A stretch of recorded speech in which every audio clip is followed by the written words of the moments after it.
ఒక సంఘం ఉంది బైబిల్లో. ఆ సంఘం అంట సేవకుడు చెప్పే నిజమా కాదని పరిశోధన చేసేవాళ్ళంట బైబిల్లో. ఎవరో సంఘం? అపోస్తుల కార్యం 17 అధ్యాయం 10-11 వచనాలు. వెంటనే సహోదరులు రాత్రివేళ పౌలును శిలను బెరయాకు పంపించిరి. వారు వచ్చి యూదుల సమాజ మందిరంలో ప్రవేశించిరి. వీరు తెసలోనికలో ఉన్న వారి కంటే గనులయ్యుండిరి గనక ఆసక్తితో వాక్యమును అంగీకరించి పౌలును శిలయును చెప్పిన సంగతులు అలాగున్నవో లేవో అని ప్రతిదినము లేఖనములు పరిశోధించుతూ వచ్చిరి.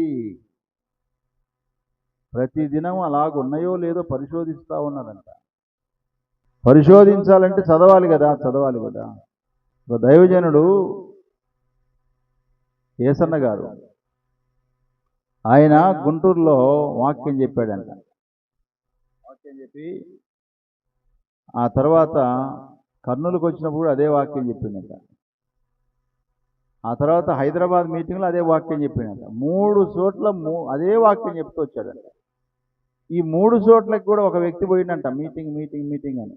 ఆడ మీటింగ్ పోయినాడు, కర్నూలు మీటింగ్ పోయి, హైదరాబాద్ మీటింగ్ పోతే 3 చోట్ల ఒకటే వాక్యం ఉండేసరికి ఆయనకి ఏం డౌట్ వచ్చిందో, ఏసన్న గారు ఒక చిన్న డౌట్ ఉందని అడిగినాడంట. ఏంటయ్యా డౌట్ అంటే, నువ్వు చెప్పిన వాక్యమే చెప్పినావు అన్నాడంట.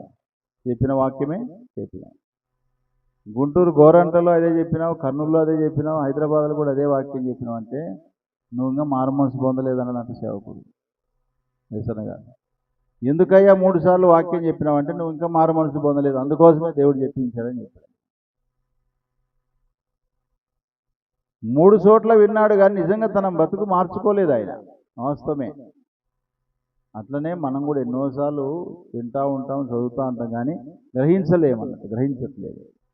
గ్రహింపు లేకపోతే నిజంగా మనం చాలా నష్టపోతాం.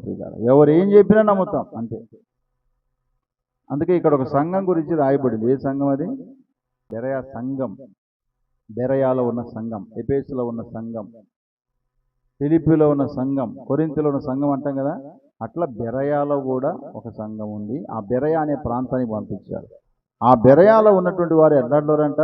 11వ వచనంలో వీరు తెసలోనికలో ఉన్న వారి కంటే అంటే తెసలోనికలో కూడా విశ్వాసులు ఉన్నారు. అదొక పట్టణం, తెసలోనిక అనే పట్టణం. అక్కడున్న విశ్వాసుల కంటే వీళ్ళు గనులయ్యుండి ఆసక్తితో వాక్యమును అంగీకరించి పౌలు శిల చెప్పిన సంగతులు అలాగున్నాయో లేవో ప్రతిదినం ఏం చేస్తారంట? లేఖనం పరిశోధిస్తున్నారు. వాక్యం వినడం కూడా ఎట్లుంటారంట? ఆసక్తితో వాక్యాన్ని అంగీకరిస్తారంట వాళ్ళు. ఆసక్తితో మన వాక్యాన్ని అంగీకరిస్తే పరిశోధిస్తాం. ఆసక్తి లేకుండా వింటే, చదివితే దానివల్ల మనకు పరిశోధన రాదు, మనకి ఏం అర్థం కావు. ఎవరైనా వచ్చి అయ్యా బైబిల్ అంతట్లో చెప్తున్నాను నేను, బైబిల్ అంతటిలో ఈ ఒక్క సంఘమే పౌలు గారు చెప్పిన మాట అట్లా ఉన్నాయో లేదో పరిశీలన చేసిన సంఘం ఇదొక్కటే. గుర్తుపెట్టుకోండి, బెరయా.